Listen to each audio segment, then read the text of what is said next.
또 우리 양쪽에 오늘 앞뒤에 있는 분들 함께 축복하고 인사하겠습니다. 하나님 은혜가 충만하시기 바랍니다.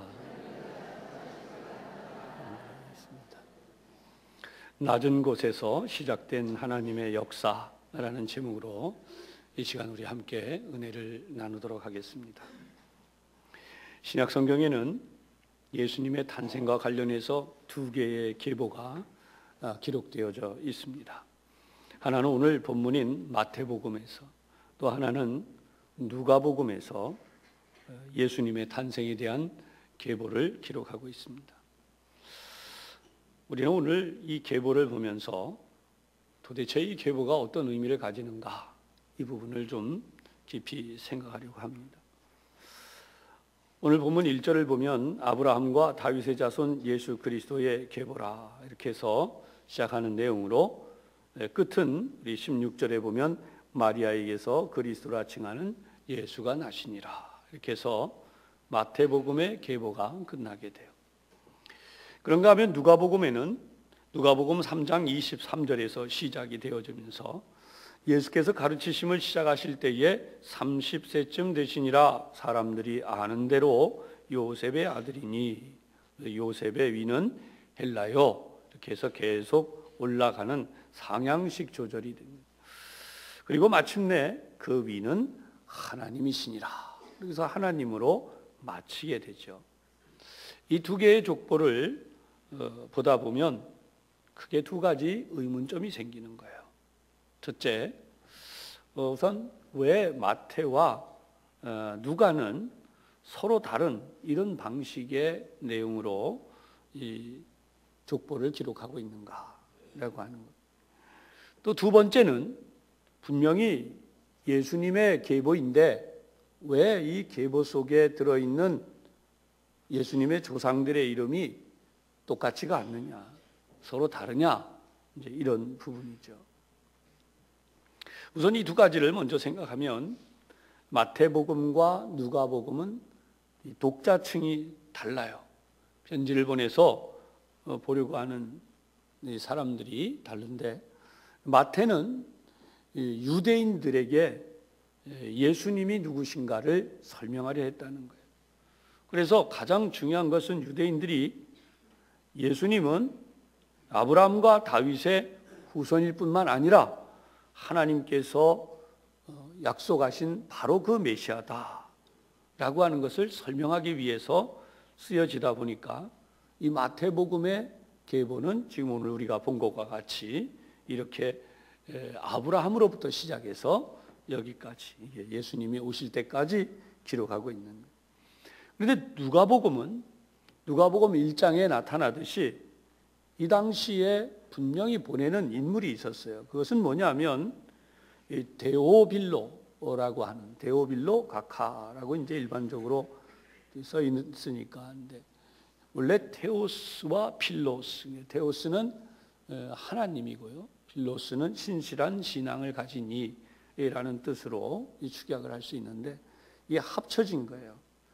보통 여러 가지 이야기를 하지만 이 당시에 아무래도 로마의 중요한 인물이었지 않느냐, 그래서 어떤 이들은 로마의 감독이었다라고도 이야기를 하고 있어요.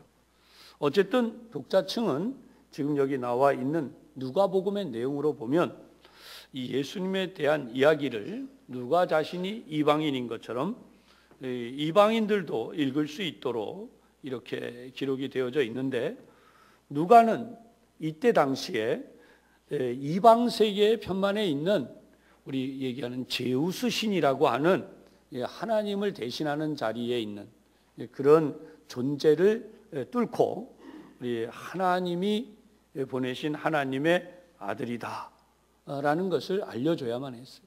그래서 아브라함을 거슬러 올라가서 결국 아담까지 가고, 아담 위에 그 이상은 하나님이시다.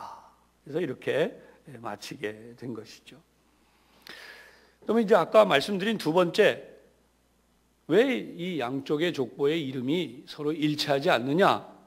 이것은 성경학자들이 이렇게 해석을 해요. 마태는 요셉의 족보를 사용했고, 누가는 마리아의 족보를 사용했기 때문에 서로 이렇게 이름이 다르다라고 하는 것이죠. 그런데 오늘 저는 여러분들에게 이런 족보에 대해서만 이야기하려고 하는 게 아니라 이 족보에 담겨진 비밀을 함께 나누려고 하는 거예요. 그것은 지난 수요일에도 이미 일부 나누었지만 도저히 이 족보에는 들어갈 수 없는 명단, 아니 들어가서도 안 되는 그런 사람들의 이름들이 기록이 되어 있고, 어떻게 보면 거룩한 예수님의 계보, 족보라고 할 수 없는 일들이 여기에 그냥 기록되어져 있다는 거예요. 사랑하는 여러분, 세계 어디를 가든지 사람들은 출신 성분을 중요하게 여겨요. 그리고 고귀한 혈통, 이렇게 이야기를 하죠. 그래서 어떤 가문의 사람이냐, 그 가문을 얼마나 오랫동안 잘 지켜왔고, 또 혈연, 그 집안의 피를 얼마나 잘 이어왔느냐. 심지어 요즘은 학연, 또 지연, 이런 것까지도 따지게 되죠. 그런데 오늘 족보에 들어있어 여러분들에게 설명을 다시 한번 드리면, 그 첫 번째 인물이 누구냐?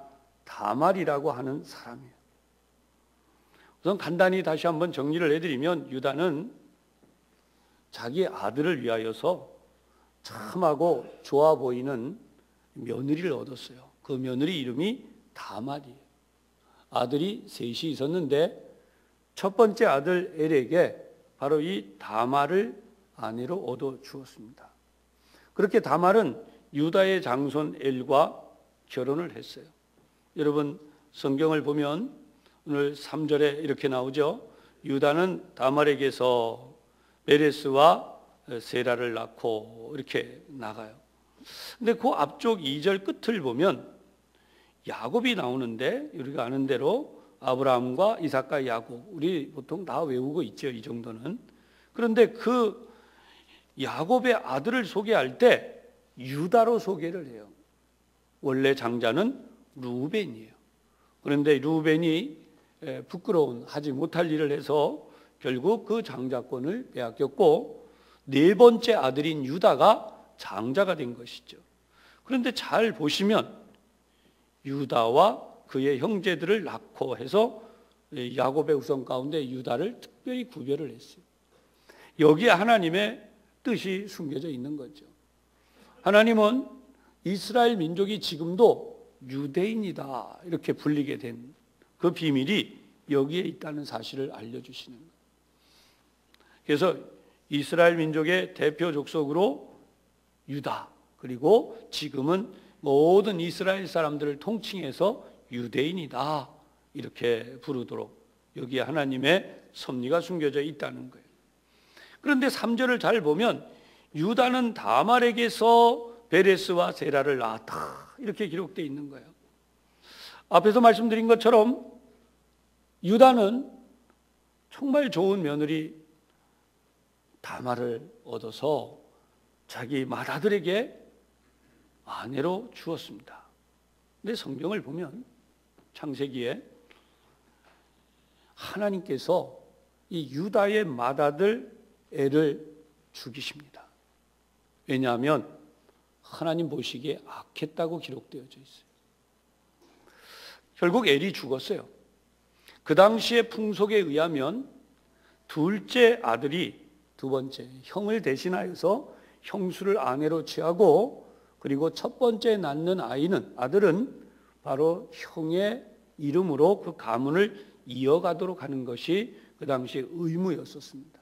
그러니까 그렇게 하기로 해서 둘째 아들 오난이라고 하는 아들을 이제 형수에게로 주어서 이제 남편과 아내의 관계가 되게 한 것이죠. 그래서 성경을 보면 참 이 성경이 놀라운 게, 그 일이 진행이 돼야 될 텐데 이 오난이라는 이 둘째 아들이 무슨 생각을 하느냐? 야, 내가 이렇게 해봐야 형의 아들을 좋게, 아들밖에 낳아줄 게 없잖아. 그리고 성경을 보면 그만 부부 관계를 갖다가 엉뚱한 짓을 해요. 형수가 아이를 갖지 못하게 합니다. 하나님이 그 광경을 보시고 어떻게 했느냐? 쳐서 죽이셨다고 나와요.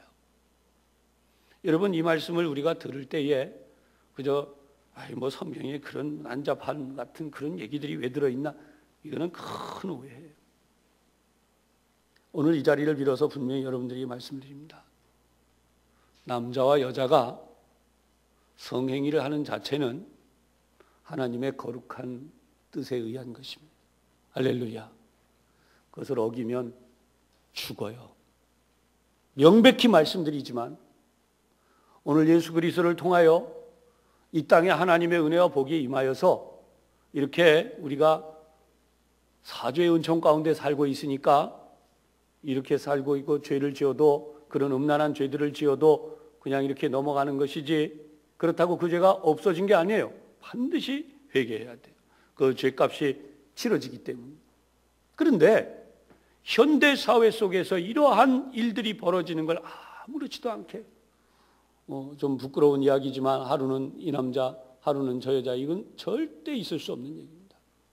오직 성행위는 하나님이 정하신 사람과만 하게 돼 있는데 남편과 아내와의만 관계가 이루어져요. 만약 그것을 어기면 이 말씀처럼 하나님이 그 생명까지도 거둬버리십니다.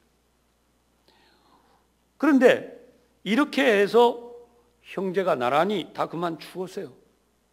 그리고 나니까 유다가 뭐라고 이야기를 하느냐? 며느리 다말에게 너 가서 수절하고 있어라. 내가 이 막내 이 셀라라는 막내 셋째 아들 얘가 아직 어리니까 얘가 좀 클 때까지 너 가 있으면 내가 그때 가서 얘를 너한테 주마 이렇게 이야기를 했어요. 그런데 성경을 보면 이 세 번째 아들이 충분히 장성했는데도 이 다말에게 주지 않아요. 성경에 나와 있는 그 내용을 그대로 이렇게 보면은 마음에 꺼림이 있었다는 걸 알게 돼요. 그래서 안 줬어요. 세 번째 아들. 우리 흔히 시제말로 우리나라에 그런 거 있잖아요. 여자가 팔자가 세가지고 아들 잡아먹었다. 내가 큰 아들도 잡아먹었고 두 번째 아들도 잡아먹었으니까 이제 세 번째 아들마저 잡아먹으면 대가 끊긴다. 유다 속에도 분명히 그런 게 있었지 않겠느냐. 결국 안 준 거예요. 그러니까 가만히 눈치를 보고 있던 다말이 이러고 있다가는 이제 자기가 애 낳는 이 시기가 지나가 버리면 끝인 거예요. 그래서 어느 날 인간적인 꾀를 낸 거죠. 시아버지가 기분 좋게 양털을 깎고 이제 그렇게 다 하는 그때 시아버지 앞에 거리의 여자처럼 다 복장을 바꾸고는 딱 숨어서 나타나니까 그만 시아버지가 실수를 해요. 야, 너 너하고 좀 그러자. 이렇게 해서 들어갔는데 그런 딸 일이 있고 난 뒤에 이제 염소나 뭐 이런 거 요즘으로 말하면 현찰이죠. 뭐 좀 주려고 그러니까 그거보다 이제 당신 지팡이하고 도장하고 거기 매 있는 끈하고 나 그거 좀 달라 그러니까. 그게 참 묘하잖아요. 그런 거 달라 그러냐. 이제 그 염소를 줄 때까지 그 약조하는 걸로 하고 그걸 줬어요. 근데 세월이 얼마 지나서 이제 이걸 좀 줘야 될 거 아니에요. 이 양이랑. 그 뒤에 이제 아무리 찾아도 이 여자가 없는 거예요. 얼마 세월이 흘렀는데 소식이 들려와요. 야, 너 며느리 다말이 못된 짓을 했다. 그래서 애를 가졌는데 그러니까 그 말을 듣자마자 유다가 어떻게 해요? 끌어내라. 불태워 죽여라. 그러지 않아도 내가 그 좀 어떻게 처리를 못 해가지고 가시처럼 목에 걸려서 이러고 있는데 잘 됐다. 아예 없애버리고 우리 셋째 아들 잘 이제 장가들어서 살게 해야지. 뭐 그렇게까지 갔는지는 모르지만 성경을 보면은 대충 잘 됐다가 나와요. 잘 됐다. 이제 이거 끄집어내라. 그런데 이 며느리가 끌려나가면서 무슨 이야기를 하느냐? 내가 이 지팡이와 끈과 도장의 임자로 말미암아 잉태하였나이다. 이렇게 얘기를 합니다. 여러분 제가 수요 강의 때 그랬어요. 바로 이 부분에서 유다가 위대한 인물이 되는 것은 바로 그거다. 그는 나보다 옳도다. 그냥 없애버리면 끝나는 거예요. 우리 흔히 생각할 때 그러잖아요. 권력 있고 위에 있고 뭐 하면 그 아래 뭐 좀 나오고 시끄럽고 그냥 없애버리고. 인간 세상에 그런 게 얼마나 많습니까? 그러니까 하나님이 유다에게 복을 주신 이유는 유다는 적어도 자기의 죄를 인정하고 잘못에 대하여 그렇게 할 수 있는 사람이었다라는. 그는 나보다 옳도다. 그들은 다시는 그 며느리를 가까이 하지 않았다. 성경엔 그렇게 기록이 되어져 있어요. 이렇게 보면 이거 도대체 이런 얘기를 예수님의 계보에 집어넣었다는 자체가 말이 안 되는 거예요. 지워야 되잖아요. 그러나 여러분, 이것을 우리가 영적인 세계로 가져와야 돼요. 성경은 어디까지나 영적인 세계에서의 봐야 돼요. 영적인 기록으로 봐야 돼요. 그렇지 않으면 성경은 해석이 안 되는 책이에요. 그래서 세상에 아무리 뛰어난 석학들도 성경을 보다가 덮어버리고 마는 거예요. 영적으로 보면 어떻게 되겠나. 사랑하는 여러분, 이 세상은 사단의 권세 아래서 하나님이 지으신 정말 귀한 첫 번째 인간인 아담과 하와가 하나님을 대적하는 자로 변절하게 되고 타락하게 되죠. 이들을 구원하기 위한 것이 하나님의 구원의 계획.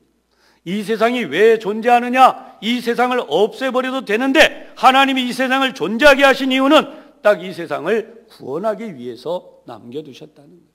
이 한 가지 중요한 목적을 우리가 잃어버리면 여러분, 온 세상이 오리무중이 되는 거예요.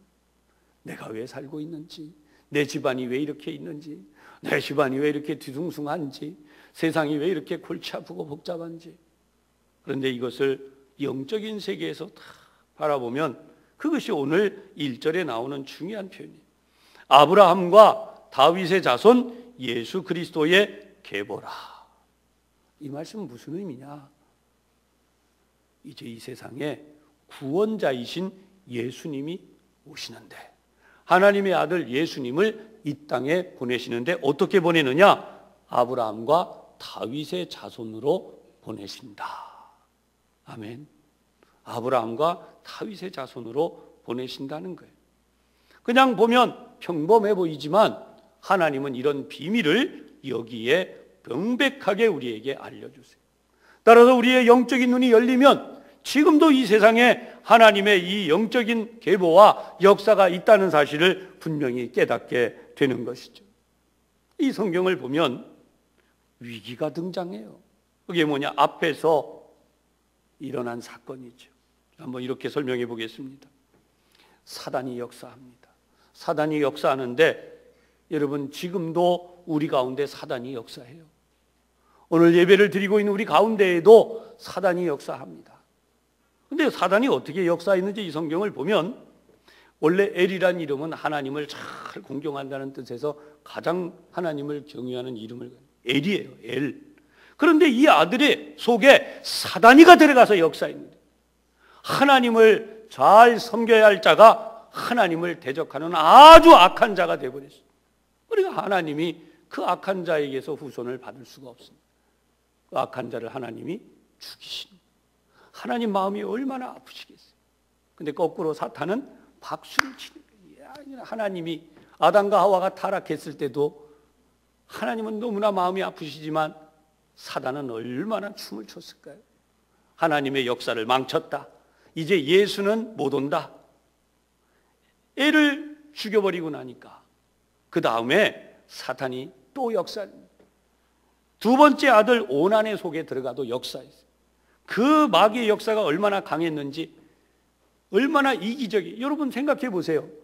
형이 그렇게 죽었으면 동생으로서 형수에게서 아이를 낳게 해서 형의 이름으로 계보가 이어가게 하는, 얼마나 당연하고 선한 일이에요. 근데 그게 못마땅하고 크게 막 싫은 거예요. 그래서 형수에게 애를 못 가지게 해요. 못된 짓을. 하나님이 성경을 보면 그 자리에서 죽였다고 나와요. 그래서 여러분, 부부관계를 가지고 아이를 가지는 것은 하나님이 얼마나 신성하게 여기시고 거룩하고 귀하게 여기시는지를 우리가 분명히 알아야 한다는 거예요. 오늘 우리나라에 여러분들이 이렇게 앉아 계시지만 우리나라에 후손들이 많이 태어나는 이 일에 대하여서 하나님이 얼마나 큰 관심이 있으신지 분명히 기억할 수 있기를 바랍니다. 그래서 둘째 아들이 죽었을 때에 얼마나 사탄이 기뻐했겠어요. 야, 이제 유다의 가문에서 아들 둘 다 내가 죽이겠다. 이제 남은 것은 이 셀란데, 이제 사탄이 어떻게 역사하느냐? 유다의 마음의 역사예요. 유다가 볼 때 자기 일생에 그렇게 고르고 고른 귀한 며느리를 데려왔는데 이제는 눈이 삐딱해지는 거예요. 에이, 저 며느리 저거 이제 집안 말아먹는 며느리 저거 이제 내 자식 이거 남아있는 거 또 주면 어떻게 돼요? 이것마저 잡아먹을 저여. 그래 안 준 거예요, 성경을 보면. 그런데 하나님이 어떻게 하세요? 하나님은 그런 인간의 모든 실수에도 불구하고 유다가 그만 실수했어요. 그죠? 며느리인 줄 모르고 거리에 여자인 줄 알고 하룻밤 실수했는데, 근데 하나님의 역사가 얼마나 놀라우신가. 그 어떻게 딱 한 번 그랬는데 애가 생깁니까? 하나님이 성경을 보면 여러분 3절 다시 보세요. 유다는 다말에게서 그랬어요. 다말, 며느리잖아요. 다말에게서 베레스와 세라를 낳았다. 그러니까 사단은 어떻게 했는가? 이제 그 청렴하고 정말 결백하고 수절하고 있는 이 다말을 불에 태워 죽이려고, 시아버지 입에서 불태워 죽여라, 불태워 죽이려고 하는데 하나님이 얼마나 역사하시는지 보세요. 가문을 세우기 위해 다말이라고 하는 이 여인이 목숨을 걸고 후사를, 아버지를, 시아버지를 통해서라도 후사를 낳은. 여러분, 이런 내용을 우리가 영적으로 보면 어떻게 이 다말을 부정한 여인이요 나쁜 여인이라고 말하겠느냐는 거죠. 하나님은 우리 인간이 가장 추하고 아주 더러운 짓을 하고 못된 짓을 했어도 그것을 바꿔서 사단의 역사 가운데도 이 하나님의 거룩한 계보가 이어갈 수 있도록 귀중한 역사를 나타내셨다. 그것이 바로 베레스와 세라의 탄생 이야기예요. 그런 의미에서 보면 오늘 우리는 하나님이 우리 가운데에도 이런 일을 행하시지 않는가? 그렇습니다. 그 2000년 전에 이런 일이 이루어졌다면 지금도 여전히 하나님의 선택받은 사람들의 집안이 있어요. 하나님의 선택받은 집안의 자손들이 있어요. 그 자손들을 통하여 거룩한 하나님의 자녀들이 나서 교회도 잘 세우고 교회도 잘 지키고 여러분의 자녀들도 후사들을 잘 낳아서 다음 세대 또 다음 세대 구원받을 교회와 하나님의 거룩한 이 나라를 이루어가는 거죠. 주기도문에 보면 하늘에서와 같이 땅에서도 이루어지게 하소서. 하나님의 뜻이 이루어지게 되는 그 뜻이 바로 이거라는 거죠. 여러분, 사람이 공연히 태어났다가 공연히 죽는 게 아니에요. 다 하나님이 그 귀하신 뜻을 이루기 위해서 우리에게 이렇게 하신다는 거죠. 그렇게 보면 오늘 우리가 이 족보를 통하여서 인간들 가운데에는 두 세상을 사는 사람이 있어요. 어떻게? 하나님의 나라에 그 이름이 기록되어져 있을 뿐 아니라 그 사람들을 통하여 이 땅에서 하나님의 역사를 이루며 사는 사람들. 오늘 이 자리에 우리 모두 그러한 복을 받고 누리기를 주님의 이름으로 축복합니다. 여기에 관심 없는 사람들은요, 얼마나 출세할 수 있냐, 얼마나 돈 많이 버냐, 뭐 어떤 집안에 시집가고 장가가야 잘 살고 잘 먹고 그러느냐, 거기 관심이 있어요. 하나님 거기 관심 없으세요. 왜냐하면 모든 것이 하나님 거거든요.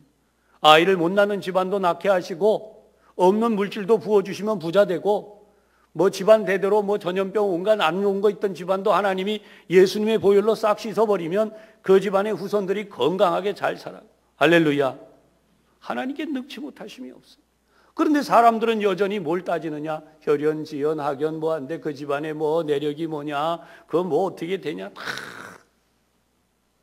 여러분, 인간적으로 그렇게 갈수록 점점 메마르고 시들어져요.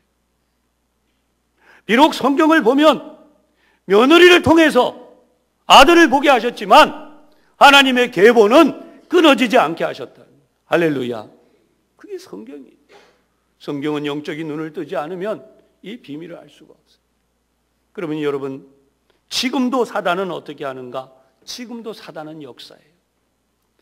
저와 여러분과 여러분의 가정과 이 땅의 역사예요. 그래서 사단이 지금도 하려고 하는 건 우리의 후손들을 타락시키는.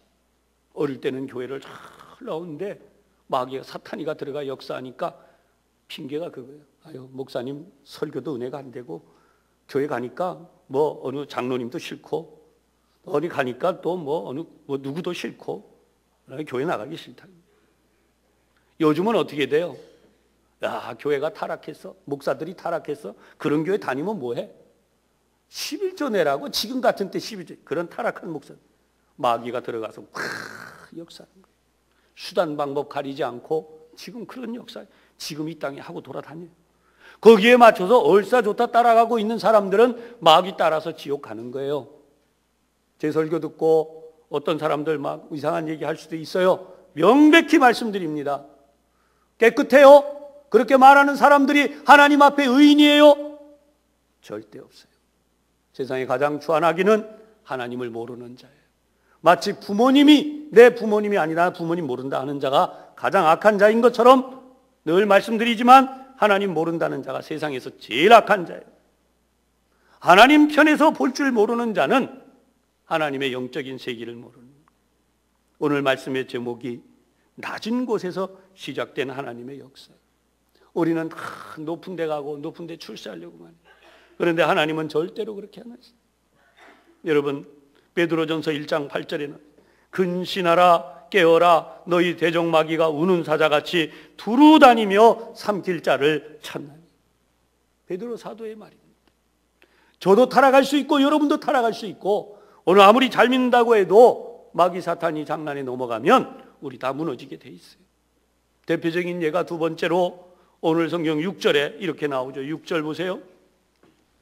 이새는 다윗 왕을 낳으니라. 그런데 다윗 왕에 대해서 이렇게 나와요. 다윗은 우리아의 아내에게서 솔로몬을 낳고.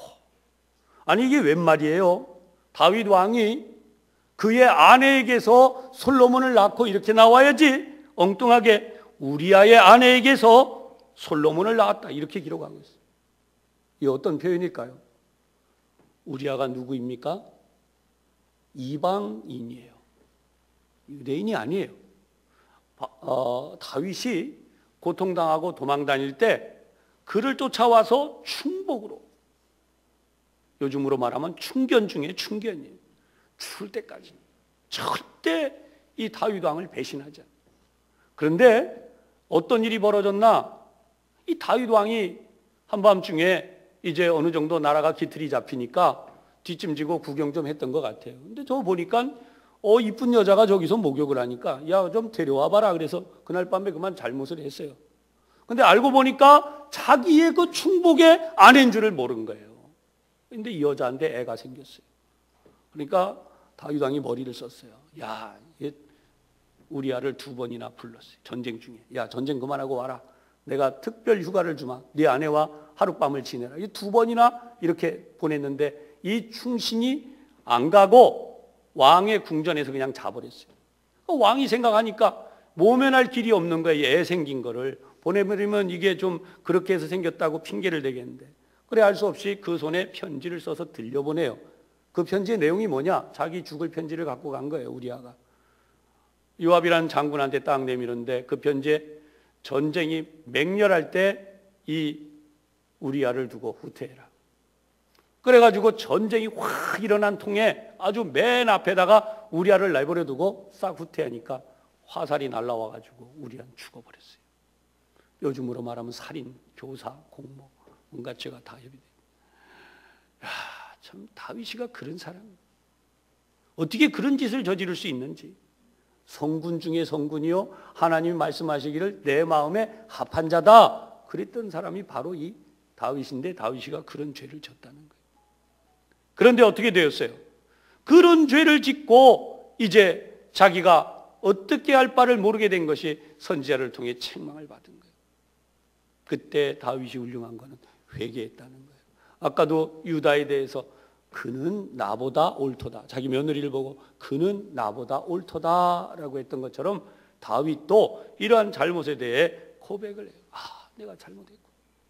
그리고 회개하는 겁니다. 시편 51편을 보면 내가 죄악 중에 태어났습니다. 나를 정결하게 해 주십시오. 그리고 가장 두려운 것은 주의 성령을 내게서 거두지 마옵소서. 하나님의 영을 내게서 거두지 마옵소서. 하나님 앞에 구구절절 매달려 기도. 그러니까 하나님께서 어떻게 하셨어요?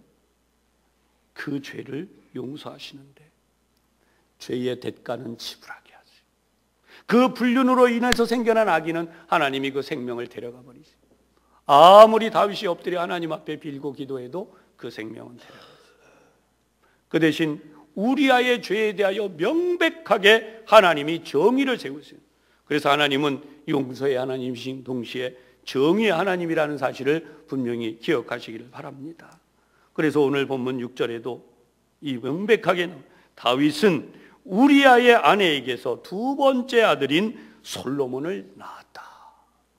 여러분, 하나님이 얼마나 공정하신 분인가를 보여줍니다.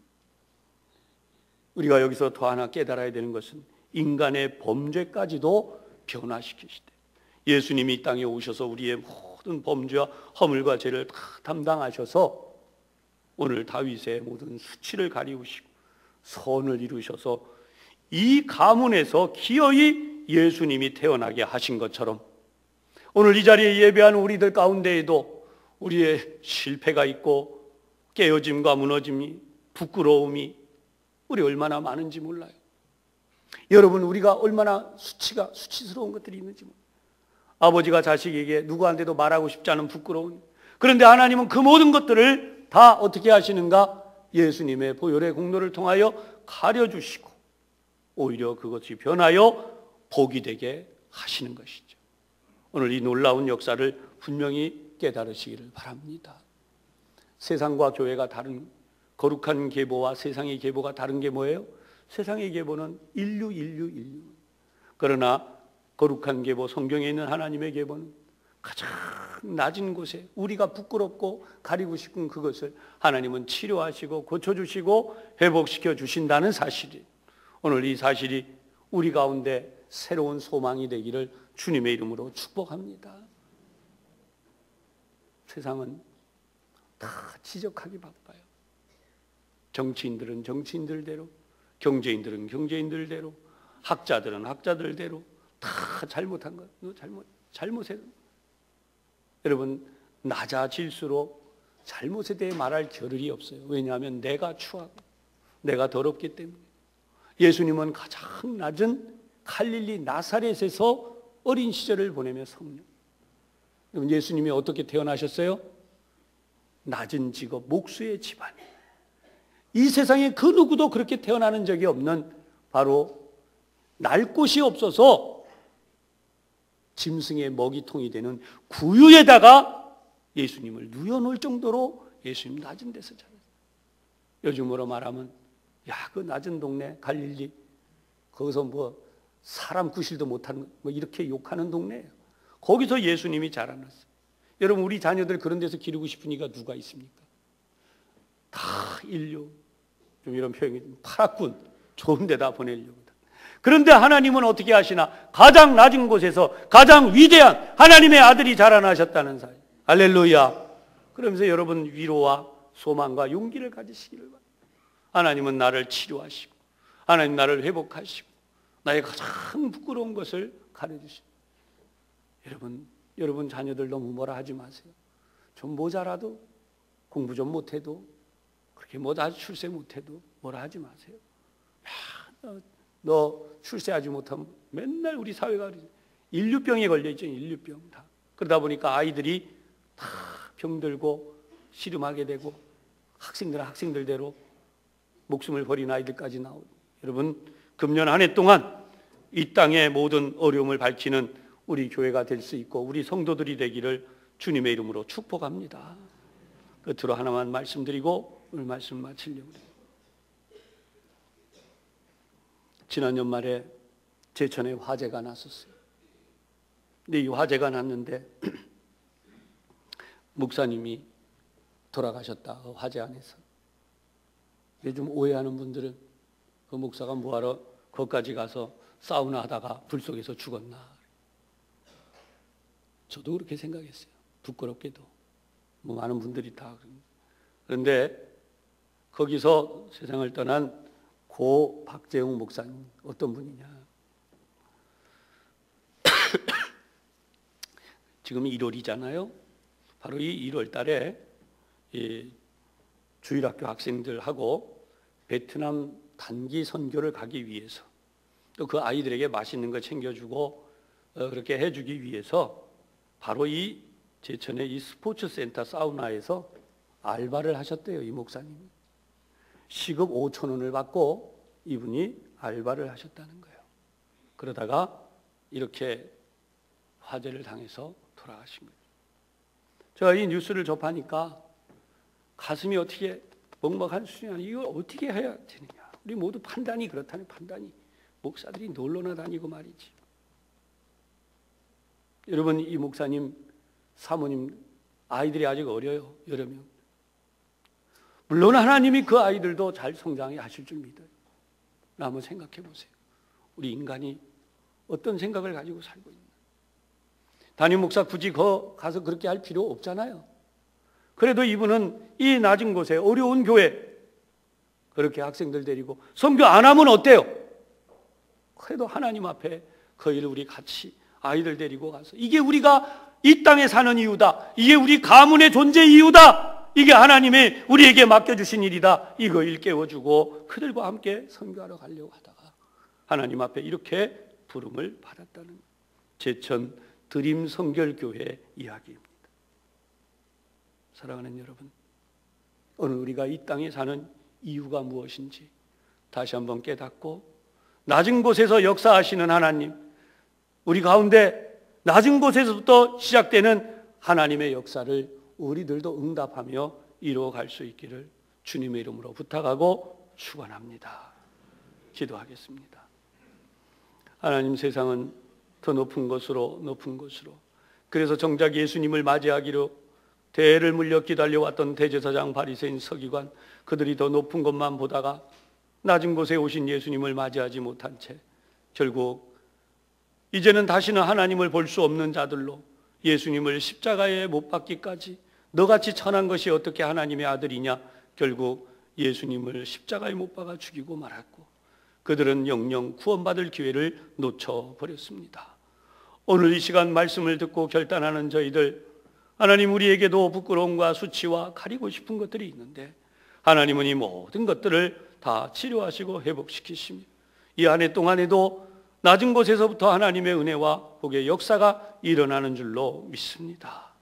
하나님, 우리들도 세상 따라 높아지고 교만해질 것이 아니라 하나님의 마음이 하나님의 뜻이 가는 곳에서 주님의 역사를 이루는 우리의 존재 목적, 하늘에 기록된 우리의 이름과 이 땅에 하나님의 뜻을 이루는 자들로 하늘에서와 같이 땅에서도 이루어지게 하는 바로 그런 사람들로 살아가게 하여 주옵소서. 예수님 이름으로 기도하옵나이다. 아멘.